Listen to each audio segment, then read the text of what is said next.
There's a lot of ogre dick in this book. I'm just gonna start with that. Hello and welcome to Sammy Reads Interesting Books and talks to you about them so you can decide if you want to read them or not. That's up to you, but God, these books. Some of them are more than I've wanted, more than I bargained for. Cue Fall Out Boy. Today we read Get in My Swamp by G.M. Ferry. This is Shrek smut at its finest. It's a wonder. I don't want to say it's wonderful. Did I enjoy it? Yes. Was it good? There was a vibe. A vibe was there. I don't know what that vibe was, but we had a vibe. Have I learned too much about ogre dick? Yes. Way too much. Let's start out with characters. We have, on the left side, Liona, who is engaged to Lawrence, who is siblings or brother to Victoria, who is Leona's friend. There's a weird triangle going on over here. That exists on its own. And then over here we have Beck, the ogre, the Shrek, Beck. Shrek, Beck, Liona. We get it. He has a friend named Donnie, who is a centaur, who I think is supposed to be a stand-in for Donkey. But Donnie's an asshole. Oh, we don't like him. And then there's a whole bunch of magical creatures on this side. The book starts out with Leona, Victoria, and a bunch of their friends out at a random fucking,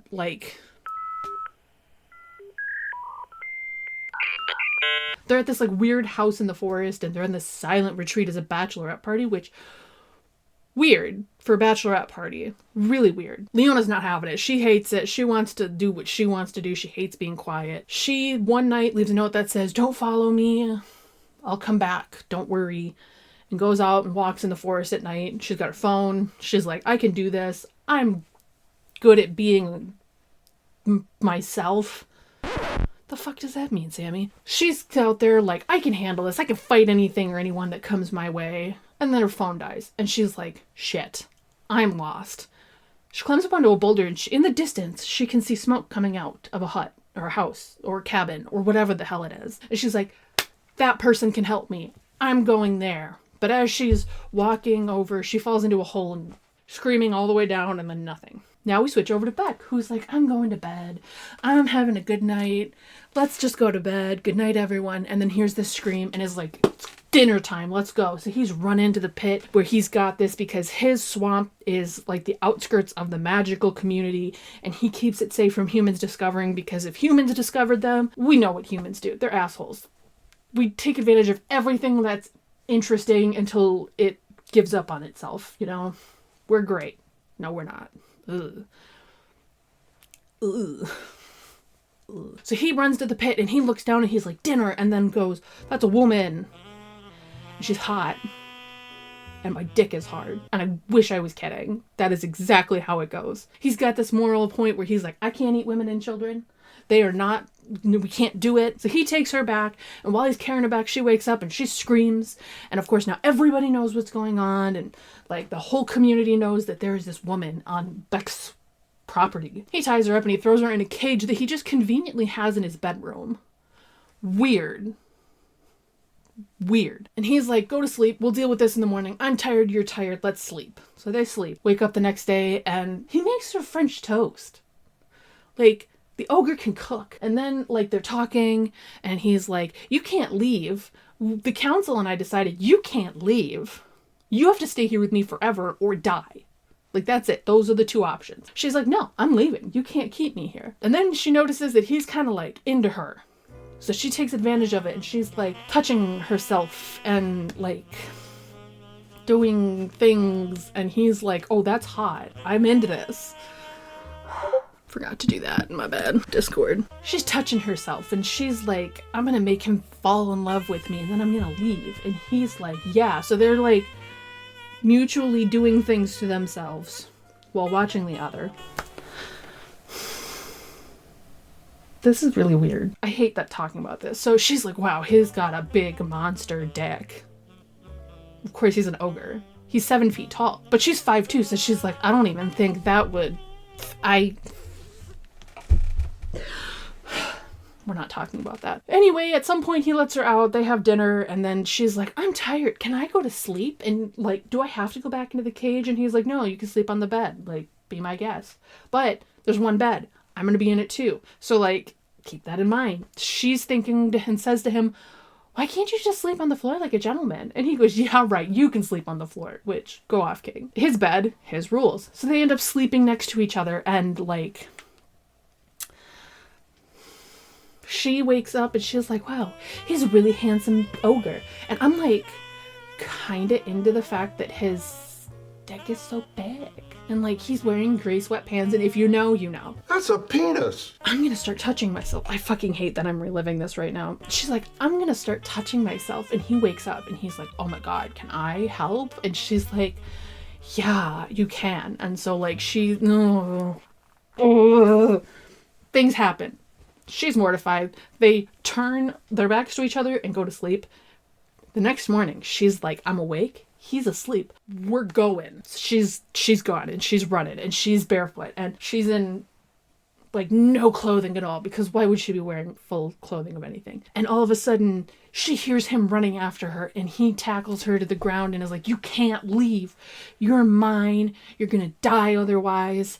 And suddenly they're both, like, super horny, because why wouldn't they be? And then they fuck on the floor, or on the ground of the forest. And they're dirty, and they're so into it.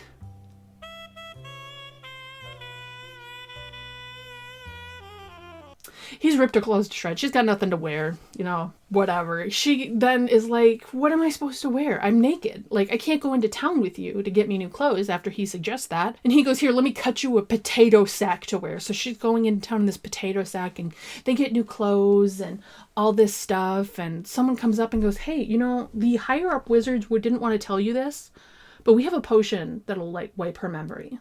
And we can just send her on her merry way. You won't have to worry about it anymore. And Beck, of course, who is so down bad for this human, is like, shut your mouth, keep this to yourself. If I ever hear you talk about it again, I will kill you. All right, cool, whatever. So things happen, this, that, and everything else. And Liona, I almost said Fiona. Liona wants to go and do a spring and just kind of float around. It's a nice clean pool of water, and she's wanting to just relax. And he's like, yeah, go for it. Beck sends her on her way, and she's naked floating in this water. Like, this is the best experience of my life. And Donnie shows up. Now, previously, Donnie had said to Beck, hey, why don't you share her with us? Like, I hear good things about her.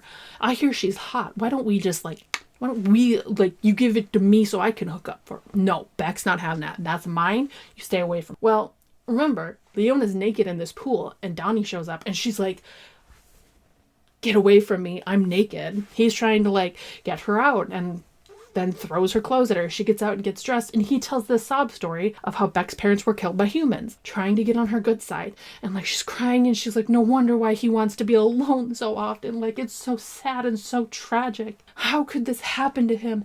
And then Donnie makes a move on her, and, like, some non-consensual things start happening. She screams Beck's name. He beats the shit out of Donnie. He's, like, close to killing him until she goes, wait, don't do it. And I know you're thinking they would probably have this really nice heart-to-heart moment of, like, I just need to keep you safe and all this stuff. No, they fuck right next to the almost dead centaur covered in blood and dirt. And Leona's into it. Like, into it. To a disturbing degree. And she's even like, I think I need therapy. I probably need therapy. But Beck's then sitting there going, As he finishes, he says the words, I love you. And, like, they've known each other for a week. A week they've known each other. These books move fast. So she's come to the conclusion of, oh my God, I love you too. And, like, we can do this. We can be together. And he's like, no, you gotta go. You're not safe here. Leave.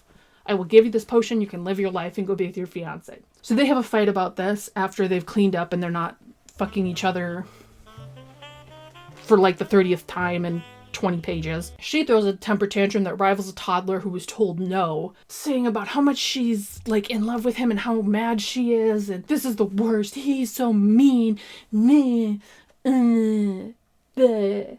Stomping her feet, screaming, crying, and then she hears her name being called, and she's like, oh my God, that's my name. And lo and behold, it's Lawrence looking for her, and he finds her, and he's like, we have to go home now. I'm so glad you're safe. This is so great. I've missed you.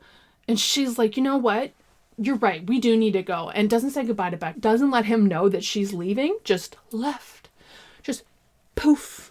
disappeared forever. She goes home and she's now living the life she was before, where she didn't have to do a whole lot. She had tons of money, very loud and chaotic, and she was so used to the quiet and simple life of the swamp that it's really hard for her to adjust back. And Victoria, you remember Victoria, Lawrence's sister? So she texts Leona and she's like, hey, we haven't had a chance to catch up. Let's get lunch. Let's hang out. We need to go over what happened and like where you're at. Leona's like, I'm gonna surprise her. Like, how great. I'll go pick up lunch. So she gets Pokeballs, she goes to her apartment, walks in without knocking and says, surprise, it's me, I have lunch, let's go. But Victoria's like, oh my god, what are you doing here? You came over unannounced, I wasn't ready for this, like, how are you here?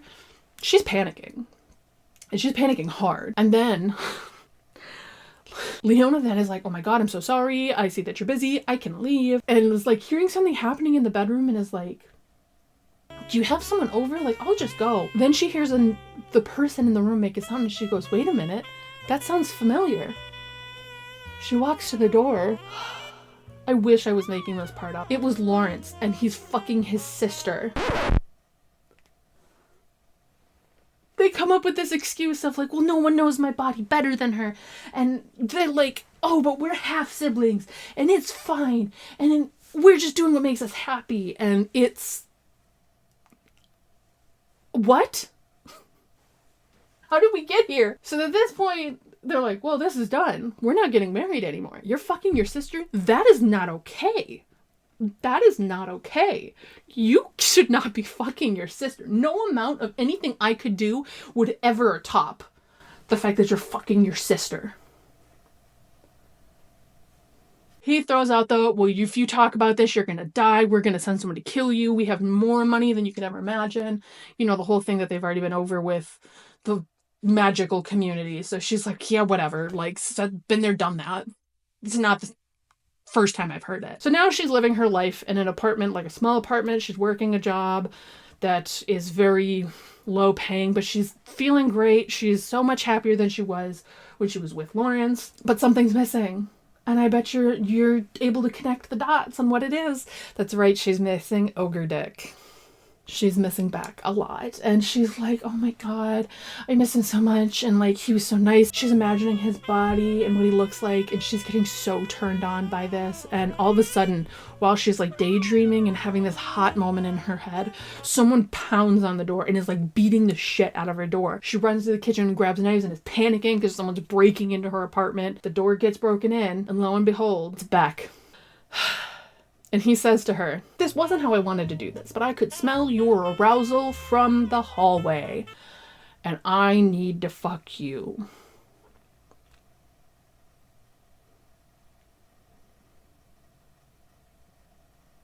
Ugh. And that's it. They're back on the swamp, living happily ever after. They can fuck each other when they want, how they want, where they want. And that's it. No more fiancés fucking their sisters because they're not fiancés anymore. He can go fuck his sister. No, I didn't know. Don't know if I'm a better person after reading that. I don't know how that helped my life in any way or made me feel like a better person. And I don't know if I suggest it. If you're into monster fucking and you're into Shrek like that, then I definitely suggest it. And there's a second book and I'm like sitting here going, it can't be worse than this, right? And I'm definitely gonna have to read it now because again, it can't be worse than that. Can it? So yeah, that's my review on Get in My Swamp by GM Fairy. If you have other books like that you want to suggest that I read, please drop them in the comments and let me know. Did you read Get in My Swamp? Did you have thoughts on it? Do you have an emotional connection to this story? Are you now turned on by the thought of Shrek? Please drop your comments below and let me know. I've been thinking about Ogre Dick too much since then and not in a hot way. Anyway, goodbye!